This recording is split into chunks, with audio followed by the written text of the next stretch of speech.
अस्सलामुअलैकुम नाज़रीन, मैं मोहम्मद असलम हुसैन सियासत की ख़बरों में आप सबका इस्तकबाल करता हूँ।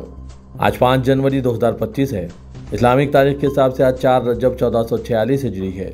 नाज़रीन, आप इस खबरनामे को लाइक और शेयर ज़रूर कीजिएगा और साथ ही ख़बरों से मुतालिक अपने ख़यालात कमेंट के ज़रिए ज़रूर भेजिएगा। पेश है आज की कुछ अहम खबरें। दिल्ली असेंबली इंतखाबात का ऐलान चंद रोज़ में हो जाएगा, लेकिन इससे कबल इस छोटी सी रियासत में रोहिंग्या मुसलमानों का मौजू ज़रूरत से ज़्यादा बड़ा बना दिया गया है। हर पार्टी दिल्ली को रोहिंग्या मुसलमानों से निजात दिलाने के दावे कर रही है। इसी के तहत भारतीय जनता पार्टी ने वोटर्स पर असरअंदाज होने और ख़ुद को दिल्ली का नाम निहाज निजात दहिंदा दिखाने के लिए दिल्ली की पड़ोसी रियासत हरियाणा में अपनी ही हुकूमत के जरिए रोहिंग्या मुसलमानों का सर्वे शुरू कर दिया है। हर चंद के ये सर्वे रोहिंग्या मुसलमानों का किया जा रहा है, लेकिन खदशा यही है कि इसकी वजह से आम मुसलमान भी जद में आएंगे, बल्कि इम्कान ज़्यादा यही है कि आम मुसलमान निशाना बनाए जाएंगे। हरियाणा की नायब सिंह सैनी सरकार ने यह सर्वे मुकम्मल करने के लिए 12 जनवरी की डेडलाइन मुकर्रर की है। वाज़रे के माजी करीब में म्यांमार से यहाँ जिंदा बचकर आने वाले मजलूम रोहिंग्या मुसलमानों के खिलाफ RSS मुहिम चलाता रहा है और वो इन मुसलमानों को मुल्क से बाहर निकालने का मुतालबा कई मरतबा कर चुका है।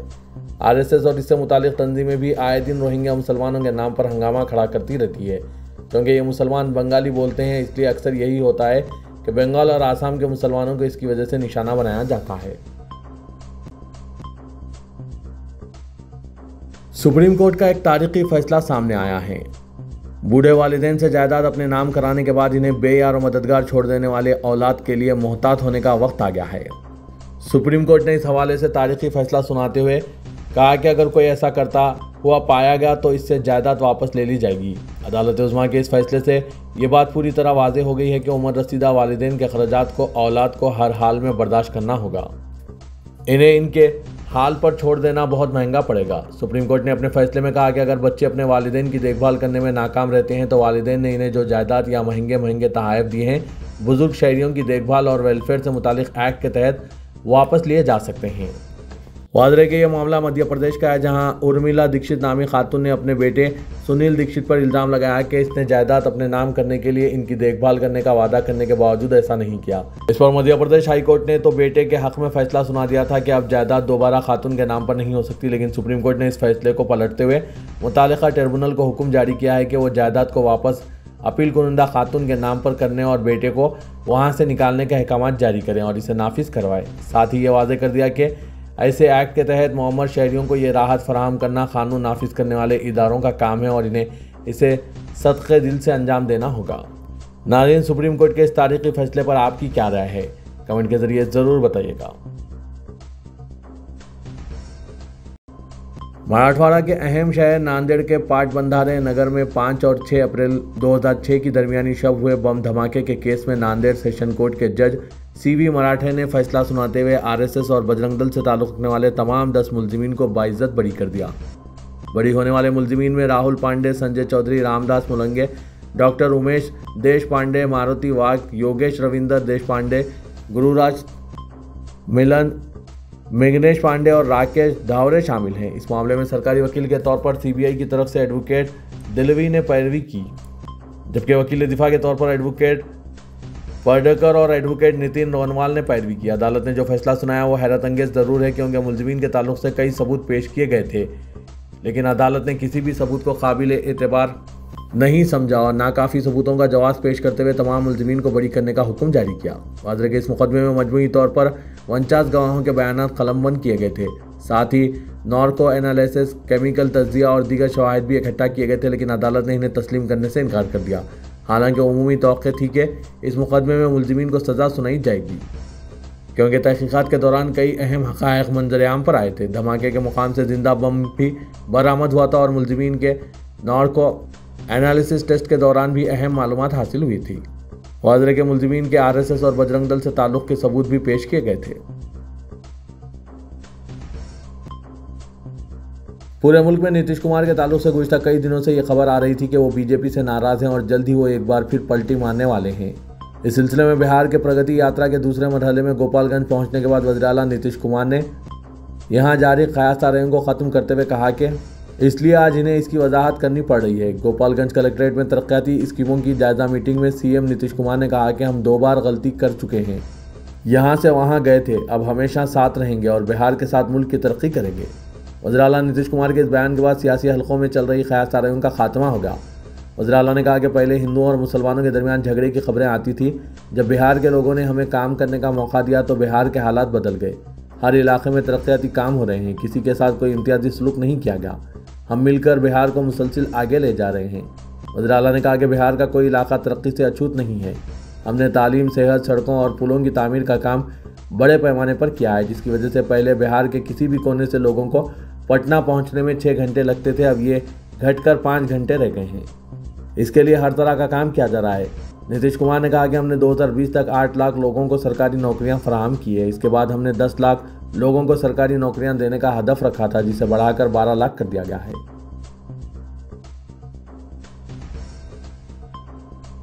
उत्तर प्रदेश के लोनी से भारतीय जनता पार्टी के रुकने असेंबली ए नंदकिशोर गुर्जर ने इल्जाम लगाया है कि योगी आदित्यनाथ हुकूमत के तहत रियासत में रोजाना तकरीबन 50,000 गाय ज़ुबा किए जा रहे हैं। उत्तर प्रदेश हुकूमत में भारतीय जनता पार्टी के रुकने असेंबली ने कहा है कि हमारी हुकूमत में रोजाना 50,000 गाय ज़ुबा किए जा रहे हैं। ये अफसरान गाय की फलाह व बहबूद के पैसे खा रहे हैं। इसका मतलब है कि हर जगह लूटमार चल रही है। गुर्जर ने मीडिया से बात करते हुए ये बात बताई। उन्होंने कहा मामला वज़ीर आला तक पहुँचना चाहिए और इन तमाम लोगों का सरबराह चीफ सेक्रेटरी है। लोनी के कानून साज ने कहा कि एमएलए की दरख्वास्तों को नज़रअंदाज किया जा रहा है और हैरत है कि ये उत्तर प्रदेश के वज़ीर आला योगी आदित्यनाथ के कहने पर किया जा रहा है। उन्होंने 2 दिन पहले सामने आई एक वीडियो का भी हवाला दिया, जिसमें 2 हेड कांस्टेबल लोनी में पैसे बटोरते हुए पकड़े गए थे। उन्होंने दावा किया कि अगर इन बदउनवान एहलकारों के खिलाफ कार्रवाई की जाती है तो बीजेपी अगले असेंबली इंतखाबात में 375 सीटें जीत सकती है। राजस्थान के अजमेर शहर में वाक़ सूफी बुजुर्ग ख्वाजा मोइनुद्दीन चिश्ती रहमतुल्लाह अलैह की दरगाह के सरबराह नसीरुद्दीन चिश्ती ने उर्स के मौके पर वज़ीर आज़म नरेंद्र मोदी की तरफ से पेश की गई चादर का खैर मकदम करते हुए कहा कि उर्स के मौके पर पेश की गई चादर का खैर मकदम है। इससे इन लोगों को जवाब मिलेगा कि जो गुज़िश्ता कुछ दिनों से मंदिर मस्जिद तनाज़ा पैदा करने और मुल्क का माहौल ख़राब करने की कोशिश कर रहे हैं। उन्होंने अपने बयान में कहा कि वो वज़ीर आज़म की चादर का खैर मकदम करते हैं। हिंदुस्तान की ये रिवायत रही है कि आज़ादी के बाद से मुल्क के तमाम वज़ीर आज़म उर्स के मौके पर दरगाह पर चादर भेजते रहे हैं। वज़ीर आज़म नरेंद्र मोदी ने भी 2014 से इस रिवायत को बरकरार रखा है। उन्होंने कहा कि ये हिंदुस्तान की तहजीब और सकाफ़त है कि तमाम मज़ाहिब, सभी धर्म, तमाम मजहबी रहनुमा और मजहबी मुकामात का एहतराम किया जाना चाहिए। उन्होंने कहा कि मरकज़ी वज़ीर किरण रिजिजू के जज्बे का भी खैर मकदम किया, जो वज़ीर आज़म की जानिब से चादर लेकर बज़ात खुद दरगाह में पेश हुए और चादर चढ़ाई।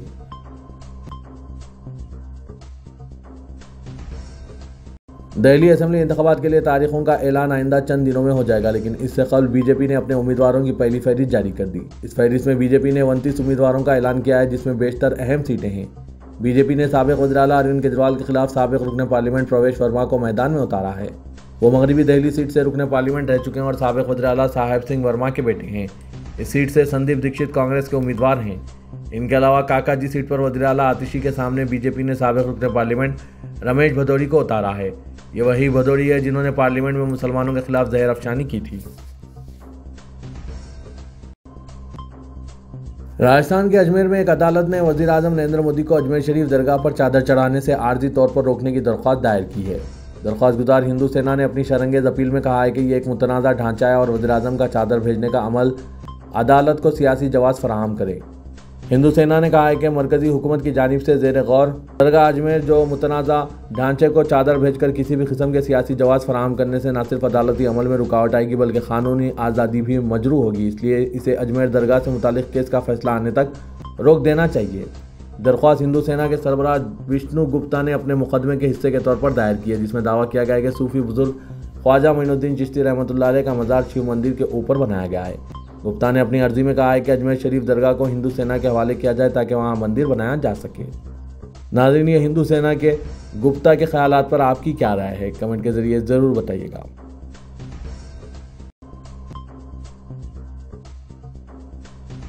अजमेर शरीफ दरगाह ख्वाजा गरीब नवाज रहमतुल्लाह अलैह के 813वें उर्स के मौके पर कांग्रेस सदर मल्लिकार्जुन खड़गे ने सुल्तानुल हिंद गरीब नवाज की दरगाह पर रिवायती चादर भेजी है। मल्लिकार्जुन खड़गे ने ये रिवायती चादर कांग्रेस अक़लियती महकमे के कौमी सदर और राज्यसभा के रुकन इमरान प्रताप गिरी को सौंपी है, यानी इन्हें दरगाह पर चादर पोशी की जिम्मेदारी सौंपी गई। इमरान प्रताप गिरी 6 जनवरी को मुल्क भर से कांग्रेस अक़लियती महकमे के कारकुनों के साथ इस चादर को लेकर राजस्थान पहुंचेंगे। कांग्रेस लीडर इमरान प्रतापगढ़ी सबसे पहले चादर चढ़ाएंगे और मुल्क की खुशहाली, अमन, भाईचारे के लिए दुआ करेंगे और दुआ के बाद कांग्रेस सदर मल्लिकार्जुन खड़गे की तरफ से दरगाह के बुलंद दरवाजे से जायरीन के नाम भेजे गए पैगाम को पढ़कर सुनाएंगे। कांग्रेस सदर खड़गे ने अपने पैगाम में कहा है कि इंतहाई अकीदत और एहतराम के साथ अजमेर के ख्वाजा गरीब नवाज मोइनुद्दीन चिश्ती रहमतुल्लाह अलैह के 813वें उर्स मुबारक के मौके पर ख्वाजा की बारगाह में अपनी और पूरी कांग्रेस पार्टी की तरफ से चादर भेजकर मैं इंतहाई खुशकिस्मत महसूस कर रहा हूँ। वाजरे के सुल्तानुल हिंद के आस्ताने मुबारक पर खुलूस, जज्बात और अकीदत के साथ चादर चढ़ाई जाती है।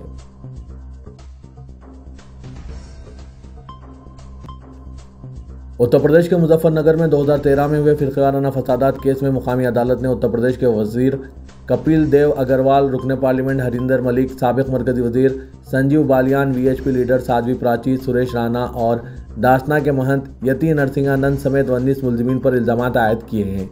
तमाम मुलजिमीन के खिलाफ अदालत में चार्जशीट दाखिल की गई। काबिल जिक्र है कि इनके अलावा 1 डजन से ज्यादा बीजेपी लीडरों के खिलाफ भी मुजफ्फरनगर फिरकाराना फसादात भड़काने के इल्जाम तय किए गए हैं। जिले की MP MLA अदालत में अब अगली समाअत 30 जनवरी को होगी। रियासत तेलंगाना के वज़ीर आला रेवंत रेड्डी ने पोलावरम प्रोजेक्ट की तामीर से तेलंगाना पर मरतब होने वाले असरात से मुतालिक एक रिपोर्ट IIT हैदराबाद टीम के साथ मिलकर 1 माह में जामे रिपोर्ट तैयार करने के अहकाम जारी किए। IIT हैदराबाद टीम के साथ तालमेल करने के लिए स्पेशल ऑफिसर का तकर्रुर करने पर जोर दिया। आज महकमा आपाशी के आला अहदेदारों के साथ चीफ मिनिस्टर ने जायजा इजलास मुनक्किद किया। इस इजलास में रियासती वजीर आपाशी उत्तम कुमार रेड्डी, मुशीर महकमा आपाशी आदित्यनाथ दास के अलावा दीगर आला अहदेदारों ने शिरकत की।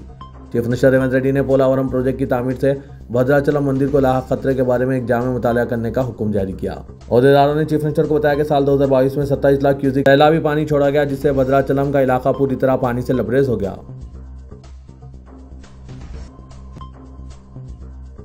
तेलंगाना के वज़ीर आला रेवंत रेड्डी ने तेलंगाना हुकूमत की जानिब से उर्स के मौके पर दरगाह अजमेर को खुसूसी गिलाफ रवाना किया।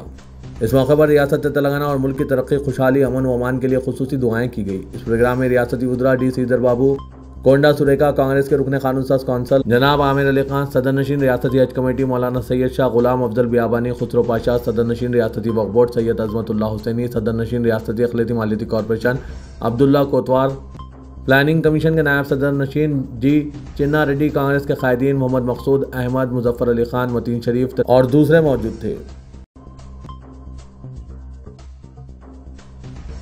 तेलंगाना के वज़ीर आला रेवंत रेड्डी ने तेलंगाना रियासत में 26 जनवरी से रैतू भरोसा, नए राशन कार्ड्स और इंद्रम्मा आत्मा भरोसा स्कीम पर अमल करने का ऐलान किया है। हफ्ते को शाम 4 बजे से चीफ मिनिस्टर रेवंत रेड्डी की सदारत में काबीना का इजलास मुनक्किद हुआ, जो तकरीबन 3 घंटों तक जारी रहा। बाद चीफ मिनिस्टर ने खुद मीडिया से खिताब करते हुए काबीना इजलास में लिए गए फैसलों से वाकिफ कराया। इस मौके पर चीफ सेक्रेटरी शांति कुमारी के अलावा वुज़रा मौजूद थे। चीफ मिनिस्टर ने रियासत के किसानों को नए साल की मुबारकबाद देते हुए कहा कि कांग्रेस हुकूमत ने ज़राअत को एक त्यौहार में तब्दील करने के लिए रैतू भरोसा स्कीम पर एक अहम फैसला किया है। तमाम ज़रूरी अराजियात को गैर मशरूत तौर पर इस स्कीम से फ़ायदा पहुंचाते हुए हर एक एकड़ अराजी को सालाना 12,000 रुपये मुआवजा देने का फैसला किया है। साबिक हुकूमत सालाना 10,000 रुपये मुआवजा अदा किया करती थी। हमारी हुकूमत ने बेज़मीन ज़रूरी मजदूर ख़ानदानों को सालाना 12,000 रुपये की माली इमदाद फराहम करने का फैसला किया है। सदर कुल हिंद मजलिस इत्तेहादुल मुस्लिमीन और रुकने पार्लियामेंट हैदराबाद असदुद्दीन ओवैसी ने कहा है कि वज़ीर-ए-आज़म नरेंद्र मोदी की जानिब से दरगाह हज़रत ख्वाजा गरीब नवाज रहमतुल्लाह अलैह के लिए खिलाफ मुबारक रवाना किया गया, लेकिन पूरे मुल्क में बीजेपी संघ परिवार के लोग अदालत से रुजू हो रहे हैं कि फ़लाँ दरगाह और फ़लाँ मस्जिद नहीं है। वज़ीर-ए-आज़म को चाहिए कि वो इस तरह की चीज़ों पर रोक लगाए। असदुद्दीन ओवैसी सदर मजलिस ने दारुस्सलाम में सहाफ़ियों से बात करते हुए इन ख्यालात का इजहार किया। ओवैसी ने कहा कि मुल्क में गुज़श्ता 10 साल से नरेंद्र मोदी वज़ीर-ए-आज़म हैं। इबादतगाहों का कानून पार्लियामेंट ने मंजूर किया है और सुप्रीम कोर्ट ने कहा है कि इस पर अमलावरी लाजमी है। इसके बावजूद मोदी हुकूमत का कोई वाज़ेह मौक़िफ़ नहीं है। अदालत में मसाजिद और दरगाहों के खिलाफ 7 से ज़ायद मुकदमात सिर्फ उत्तर प्रदेश में ज़ेर दौरान है, जहाँ बीजेपी की हुकूमत है और नरेंद्र मोदी जहाँ से वज़ीर-ए-आज़म मुंतखब होते आ रहे हैं। सदर मजलिस ने कहा कि सिर्फ खिलाफ रवाना करने से नहीं होगा। इस तरह के उमूर में मोदी के मानने वाले दरगाह और मसाजिद के खिलाफ कार्रवाई कर रहे हैं। इन्हें रोकने की ज़रूरत है। महकमा स्कूली तालीम ने संक्रांति तातीलात का शेड्यूल जारी कर दिया है, जिसके मुताबिक मिशनरी स्कूल के मासिवा दूसरे तालीमी इदारों को 13 से 17 जनवरी तातीलात रहेंगी और 18 जनवरी से ये स्कूल दोबारा शुरू हो जाएंगे। 11 और 12 जनवरी को बिल तरतीब दूसरा हफ्ता और इतवार आ रहे हैं। इसी तरह तलबा को संक्रांति फेस्टिवल के लिए 7 दिन की छुट्टियाँ मिलेगी। मुख्तसर तातीलात के बाद तलबा फॉर्मेटिव असेसमेंट इम्तहान तहरीर करेंगे। 29 जनवरी तक 10वीं जमात के इम्तहान मुनक़िद करने के लिए स्कूलों के इंतजामियों को मशवरा दिया गया है, कि जबकि 28 फरवरी तक पहली ता 9वीं जमात के इम्तहान मुनक़िद किए जाएंगे। किसी भी कौम के लिए कुछ इमारतें सिर्फ इमारतों की हैसियत नहीं रखती, बल्कि इन इमारतों से कई सुनहरी यादें वाबस्ता होती हैं। हमारे शहर हैदराबाद फरखुंदा बुनियाद में वाक़ बशीरुद्दीन बाबू खां एस्टेट की 5वीं मंजिल पर फ्लैट नंबर 511 भी ऐसे ही मुकामात या जगहों में शामिल है जहाँ 90 के दहे से कौम व मिल्लत के मुस्तहिक़ तलबा व तालिबात, गरीब व ज़रूरतमंद मर्द व ख़वातीन कुदरती आफ़ात व फ़िरक़ाराना फ़सादात के मुतासरीन की मदद का सिलसिला जारी रहे। हम बात कर रहे हैं फ़ैज़ आम ट्रस्ट की, जिसे कुदरत ने समाज के कमज़ोर तबक़ात बिलखुसूस नौनिहालान मिल्लत के लिए हकीकत में फ़ैज़ का ज़रिया बना दिया है। तकरीबन 35 सालों से इस इमारत में फ़ैज़ आम ट्रस्ट का दफ्तर कायम था। आज इस दफ्तर को सेक्रेटरी फ़ैज़ आम ट्रस्ट की ज़ाती बिल्डिंग की पहली मंजिल पर मुंतकिल कर दिया गया। चुनांचे आज से फ़ैज़ आम ट्रस्ट के दफ्तर ने हिल्स कॉलोनी, एसी घाट, खैरताबाद 6-2-338 में काम करना शुरू कर दिया है। दफ्तर की इफ्तिताई तकरीब का आगाज़ क़ारी सिद्दीक़ हुसैन की क़िरात कलाम पाक से हुआ। इस यादगार और ख़ुसूसी तकरीब में शहर की अहम शख्सियतों बशमुल रिजवान हैदर, अली हैदर, आमिर सैयद हैदर अली, करार अहमद, जनाब Rizwan, Nawab Mohammad Alam, doctor Samiullah, professor Anwar Khan, professor Majeed Bedar, Ashfaq Haider, Ehsan Bashir, doctor Shaukat Ali Mirza, Shamim Akhtar Siddiqui, जनाब इफ्तिखार हुसैन के फर्जंद नबील हुसैन बहू और दूसरों ने शिरकत की। सेक्रेटरी फ़ैज़ आम ट्रस्ट जनाब इफ्तिखार हुसैन ने अपने खिताब में इंकशाफ किया कि तारीख़ी सालार जंग म्यूज़ियम में एक प्रोग्राम से खिताब में एडिटर सियासत जनाब जाहिद अली खान ने ख्वाहिश की थी कि फ़ैज़ आम ट्रस्ट का अपना मुस्तकिल दफ्तर हो। इस ख्वाहिश का एहतराम करते हुए उन्होंने अपनी ही बिल्डिंग में फ़ैज़ आम ट्रस्ट का दफ्तर मुंतकिल करने का फ़ैसला किया। इनका यह भी कहना था कि बशीरबाग में फ़ैज़ आम ट्रस्ट के दफ्तर से हज़ारों मुस्तहिक़ तलबा और तालिबात की मदद की गई। नतीजे में हज़ारों ख़ानदानों की ज़िंदगियों में खुशहाली आई। इसके एहतियात से इस्तिफ़ादा करने वाले तलबा आज मुल्क व बैरून मुल्क अहम ओहदों पर खिदमत अंजाम दे रहे हैं। इस मौके पर जनाब इफ्तिखार हुसैन ने यह भी बताया कि दफ्तर फ़ैज़ आम ट्रस्ट में ज़हीरुद्दीन अली खां मेमोरियल एकेडमी भी काम करेगी। आखिर में जनाब रिजवान हैदर ने शुक्रिया अदा किया। हैदराबाद के आरामगढ़ से जू पार्क फ्लाईओवर की इफ्तिताई तारीख का इंतज़ार ख़त्म हो गया है। इत्तलात के मुताबिक आरामगढ़ तक जू पार्क के फ्लाईओवर का इफ्तिताह पीर 6 जनवरी शाम 4 बजे वज़ीर आला तेलंगाना रेवंत रेड्डी के हाथों अमल में आएगा। असल में 3 दिसंबर 2024 को इफ्तिताह होना था। फ्लाईओवर का इफ्तिताह उस वक्त मुलतवी कर दिया गया था जब ग्रेटर हैदराबाद म्युनिसिपल कॉरपोरेशन ने चीफ मिनिस्टर रेवंत रेड्डी के जरिए इसका इफ्तिताह करने का मंसूबा बनाया। ये फ्लाईओवर 4 किलोमीटर पर फैला हुआ है, जो इसे हैदराबाद का दूसरा सबसे तवील फ्लाईओवर बताता है। आखिरकार फ्लाईओवर के इफ्तिताह का इंतज़ार ख़त्म हुआ और 6 जनवरी शाम 4 बजे वज़ीर आला तेलंगाना रेवंत रेड्डी इस फ्लाईओवर का इफ्तिताह अमल में लाएंगे। हैदराबाद में twin cities electronic media association की जानिब से Shaheed Azam Bhagat Singh memorial best service awards का हर साल की तरह इस साल भी प्रोग्राम मुनक़िद किया गया। इस प्रोग्राम में मेहमान खुसूसी Bollywood actor Avinash, deputy commissioner of police Madhukar Swami, RK Azad व दीगर मशहूर व मारूफ शख्सियतों ने शिरकत की। इस अवार्ड प्रोग्राम का एहतमाम twin cities electronic media association के सदर शेख रहमत अली ने किया। इस मौके पर सियासत के 2 रिपोर्टर्स को अवार्ड से नवाजा गया, जिसमें सियासत डेली से जनाब शेख निज़ामुद्दीन लईक को और सियासत.com से शेख यूनुस को बेहतरीन सहाफ़ी का अवार्ड से नवाजा गया।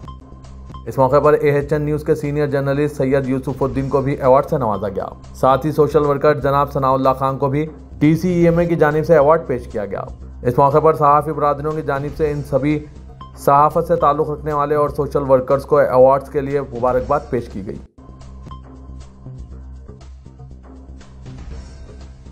मौजूदा दौर में कंप्यूटर की वाक़फ़ियत बेहद ज़रूरी है। इसके साथ साथ आज के इस कंपटीशन के दौर में IT से मरबूत कोर्सेज सीखना भी नौजवानों और तालीम याफ्ता अफराद के लिए बेहद फ़ायदेमंद साबित होगा, जिसको देखते हुए इदारे सियासत ने IT सेक्टर में मांग में इजाफे के पेश नज़र पाइथन फुल स्टैक डेवलपमेंट के कोर्स का आगाज़ महबूब हुसैन जिगर कैरियर गाइडेंस सेंटर वाक़ दफ्तर सियासत एबिट्स में अमल में ला रहे हैं। Python full stack development with AI tools के मुल्क व बैरून मुल्क बिलखुसूस अमेरिका, UK, कनाडा, ऑस्ट्रेलिया में काफ़ी मांग चल रही है। यहाँ तक कि गल्फ में भी पाइथन की डिमांड है।